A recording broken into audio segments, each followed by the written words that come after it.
जय श्री राम। हमारे साथ हैं प्रसिद्ध ज्योतिषाचार्य पंडित विनोद गौतम जी। उनसे आज जानने की कोशिश करते हैं वर्तमान में जो व्यवसाय चल रहा है, ज्वलंत मुद्दा है नंगों का। अरबों रुपए का व्यापार नंगों के माध्यम से होता है और वहीं ज्योतिषाचार्य पंडित विनोद गौतम जी का कहना है कि ये कुछ भी नहीं होता। कोई नंग किसी ग्रह को शांत नहीं कर सकते हैं, अगर करते हैं तो उन्होंने इनाम देने की घोषणा की, यानी कि चैलेंज किया हुआ है। यहां पूरे विश्व में हीरा, जवाहरात, पन्ना, ये लाखों रुपए, करोड़ों रुपए का व्यापार होता है, लेकिन उसी पर आज प्रश्न खड़ा हो रहा है। हमारे साथ हैं विनोद जी। महाराज जी कैसे देखते हैं? एक बड़ा सवाल है। आपने चूंकि हिम्मत की है इस टाइप से सवाल, और ये ज्वलंत मुद्दा है, चूंकि इससे हमारी जो संस्कृति थी, वास्तविक संस्कृति, वो खत्म हुई है। जो ग्रह शांति के जो हमारी पुस्तक थी, वो सोचिए कि आज अलमारियों बंद है, लोग ग्रह शांति नहीं करवा रहे हैं। तो इससे बहुत बड़ा संस्कृति का नुकसान होता है। और जबकि भटक करके लोग उसके विपरीत अपना समय और पैसा बर्बाद करके और रत्न धारण करते हैं, जबकि रत्न धारण करने से कहीं पर कुछ नहीं होता है। आप देखा जाए तो हम लगभग आज हमने 7वां हमारा राष्ट्रीय ज्योतिष सम्मेलन अभी 12-13 जुलाई को होने वाला है, और लगभग हम 3 सम्मेलनों में लगातार ये बात बोलते हैं कि अगर किसी भी ज्योतिषाचार्य के पास ज्योतिष की पद्धति में, ज्योतिष शास्त्र में अगर एक श्लोक भी मिलता है कि यह रत्न इस ग्रह को शांत करता है, तो हम उसको 11,000 रुपए देंगे। हमारा संस्थान उसका आदर सम्मान करेगा। लेकिन 3 साल के सम्मेलन में आज तक भी, अभी तक हमको इस प्रकार से कोई विद्वान नहीं मिला जो कि ये बता दे कि यह रत्न धारण करने से यह ग्रह शांत होता है। ऐसा कोई श्लोक ज्योतिष शास्त्र में है? हाँ, रत्न की उत्पत्ति के विषय में बहुत सारे श्लोक वर्णित थे हमारे शास्त्रों में, वाराह पुराण में, स्कंद पुराण में, अन्य शास्त्रों में भी रत्नों के बारे में वर्णन किया गया है। लेकिन ये रत्न ये ग्रह को शांत करता है, इसका वर्णन कहीं पर भी नहीं है। रत्न दान की वस्तुएं हैं। ये पहले इसका दान किया जाता था। रत्न हीरा, पन्ना, पुखराज, सोना, चांदी इत्यादि, भूमि इत्यादि दान किया जाता था। इससे ग्रह ठीक नहीं होते थे। अब महाराज वो क्या उसमें परिवर्तित हो गया व्यवसाय में? जी हाँ, हमारे लगभग सभी व्रत त्योहारों को व्यवसाय में परिवर्तन कर लिया गया है। देखिए, ये जो रत्न है ये वैभव बढ़ाने की चीज है, ये ऊपरी आवरण है, इससे ग्रह शांत नहीं होते। राजे महाराजे लोग अपना वैभव बढ़ाने के लिए जूतियों में धारण करते थे, थूकने की जो पीक दान है उसमें धारण करते थे। हीरा, पन्ना, पुखराज, सोने चांदी का व्यापार होता था। मुकुट सिंहासन में जड़े मिल जाएंगे, अभी भी दीवालों में जड़े मिल जाएंगे, इनसे ग्रह नहीं बदलता है।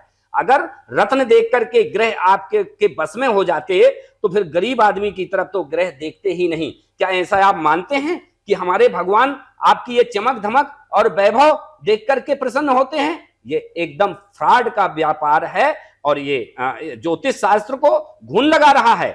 ऐसे हमारे लगभग अनेक चीजों को व्यापारीकरण कर दिया गया है। आप देखें कि अक्षय तृतीया का जो मुहूर्त होता है वो दान का मुहूर्त होता है। मतलब वर्ष भर में एक बार अक्षय दान करने के लिए अक्षय तृतीया होती है और खरीदारी के लिए धनतेरस होती है। लेकिन अक्षय तृतीया को भी सोना खरीदने का महामुहूर्त बता दिया गया, व्यापार का मुहूर्त बता दिया गया, जबकि इसमें सत्तू दान होता है, इसमें अनाज दान होते हैं, इसमें स्वर्ण दान होता है, कन्यादान होते हैं। यही कारण है कि अक्षय तृतीया को बहुत सारे कन्यादान होते हैं, विवाह होते हैं। तो ये तो ऐसे हमारी जो ज्योतिष विद्या है, संस्कृति को बदल दिया गया है। इससे संस्कार खत्म हो रहे हैं, युवाओं को दिग्भ्रमित कर दिया गया है। अब वो पन्ना पुखराज पहने अपना समय व्यतीत कर रहे हैं और साथ में पैसा भी बर्बाद कर रहे हैं। 3 रुपए का कंकड़ 30,000 रुपए का लेकर के आते हैं और 15,000 रुपए वो लालची ज्योतिषी जो है तो कमीशन प्राप्त कर लेता है। ऐसे ये हमारा रत्न का व्यापार जो जोड़ा गया है ज्योतिष से,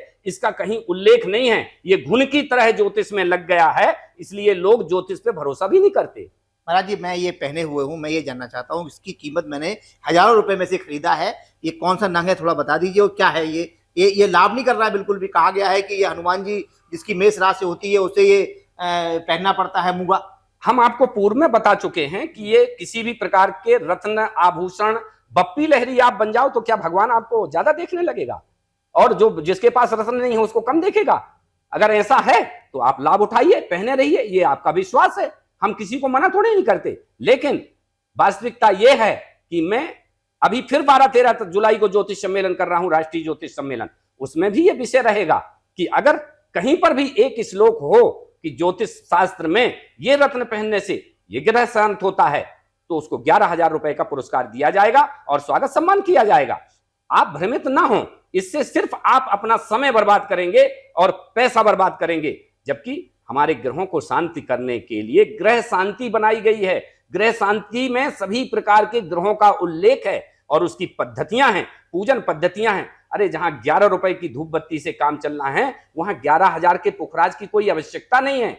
ये रत्न प्राकृतिक चीज है और ये वैभव बढ़ा सकती है आपकी, लेकिन ग्रह दैवी ऊर्जा शक्ति हैं। इससे अगर आपको ऊर्जा लेना है तो आपको दिखावे से दूर रहना पड़ेगा, आपको वास्तविकता में आना पड़ेगा, सत्यता में आना पड़ेगा। हमारे जो ऋषियों मुनियों ने इतनी बड़ी ज्योतिष शास्त्र लिखी है, तो ग्रहों की शांति के उपाय भी लिखे हैं और ग्रह शांति की इतनी बड़ी पूरी जो हमारी ग्रंथ है वो पूरा आज जो है तो धूल खा रहा है और लोग आडंबर के चक्कर में हीरा पन्ना पुखराज पन्ना पहन करके अपना समय बर्बाद कर रहे हैं और वास्तविक पूजा से वो विमुख हैं, भ्रमित हैं। आज भी इससे संस्कार जागृत होते हैं। जब हम पूजा करवा के ग्रह शांत करते हैं तो हमारे परिवार के संस्कार जागृत होते हैं। हम एक घर में बैठ करके सभी बच्चों सहित हम ग्रह शांति करवाते हैं, तो हमारे पीढ़ी दर पीढ़ी के जो है तो ग्रह शांत होते हैं और सुधार होता है। लेकिन पन्ना पुखराज पहन करके किसने देखा जो है तो बिलाव और आया और चला गया, ये तो आपकी मर्जी है। आप वैभव बढ़ाने के लिए पहनिए। बड़े बड़े लोग जिनके पास पैसा है वो पहनते हैं आभरण, सोना चांदी और हीरा पन्ना पुखराज, ये तो वैभव बढ़ाने वाली वस्तु ग्रह शांत नहीं होते, इससे कहीं कोई ग्रह शांत नहीं होते। इस भ्रम में नहीं पड़े और अगर आप कहते हैं तो तर्क के साथ में आप हमारे पास आए। आपका आवाहन है, आप एक श्लोक प्रमाणिक बताइए कि इस ज्योतिष शास्त्र की पुस्तक में, प्रमाणिक ज्योतिष शास्त्र में ये श्लोक लिखा है, क्योंकि हमारी पूरी ज्योतिष श्लोक में है, ना कि इंटरनेट और वाईफाई और इन सब के उसमें भ्रमित हों। और इसमें जो चीजें आ रही हैं वो व्यापार की हैं। आज हमारे जितने भी सॉफ्टवेयर बने हुए हैं कुंडली के, उनमें सब में लिखा हुआ है ये आपका भाग्य रत्न, ये आपका फलाना रत्न, ये आपका राशि रत्न। कहां लिखा है? कौन के से श्लोक के हिसाब से आपने लिख दिया कि ये आपका राशि रत्न? कहां पर लिखा है? अरे इनका व्यापार होता था कुछ समय पहले। जरा खुद सोचिए कैसे लिखा जा सकता है ज्योतिष में ये सब चीजें। ज्योतिष जो तो वेद का नेत्र है और हमारे जो ज्योतिष के जितने भी जो अन्य विषय हैं ना, वो ज्योतिष का शरीर है, उसके अंग हैं। तो ज्योतिष को बदनाम ना करें। आज भी अपनी पीढ़ी को सही संस्कार और सही जानकारी दें, उनको भ्रमित ना करें। आपको बहुत पाप पड़ेगा। आप इस टाइप से आप थोड़े ही समय में लालच कमा सकते हैं, लालच से पैसा कमा सकते हैं, लेकिन इसका जो आप दुरुपयोग कर रहे हैं, त्रिकाल दर्शनी विद्या सौम्य चित्तेन लभ्यते निष्ठुरा कटकर्मी चौ नैव सिद्धति जन्मना। आप बेवकूफ बना सकते हैं लोगों को, लेकिन आपको ज्योतिष विद्या कभी सिद्ध नहीं हो सकती है। महाराज जी आपका बहुत बहुत आभार। धन्यवाद। आपने जिस तरीके से कहा कि जिस यहाँ पर लूट मची हुई है, व्यवसाय के नाम पर लूटा जा रहा है, और अब तो ये भी हो रहा है कि जो जितने भी इंटरनेट और गूगल और व्हाट्सएप स्टेटस खोलोगे आप और जब भी आप डालोगे कोई, तो राशि के रत्न आ जाते हैं। जबकि हमारे विनोद गौतम साहब का कहना यह है, ज्योतिषाचार है, बड़े वरिष्ठ ज्योतिषाचार, उनका कहना यह है कि मैं चैलेंज करता हूं कि कोई भी अगर ये प्रमाणित कर दे कि फला नंग से फला ग्रह शांत होता है, तो वो 11,000 रुपए का इनाम देंगे, उनका सम्मान वो अलग से करेंगे। मेरी सभी से अपील है कि अगर ऐसा कुछ होता है तो स्वदेश न्यूज के माध्यम से, महाराज जी के माध्यम से, ये देखो इनका नंबर भी है और नंबर इनका ज्योतिष मठ संस्थान है भोपाल में, काफी बड़ा मठ है, और इसमें आप आ सकते हैं और कहीं ना कहीं साफ तौर पर जो इन्होंने चैलेंज किया है उसे स्वीकार कर सकते हैं। नमस्कार, जय श्री राम।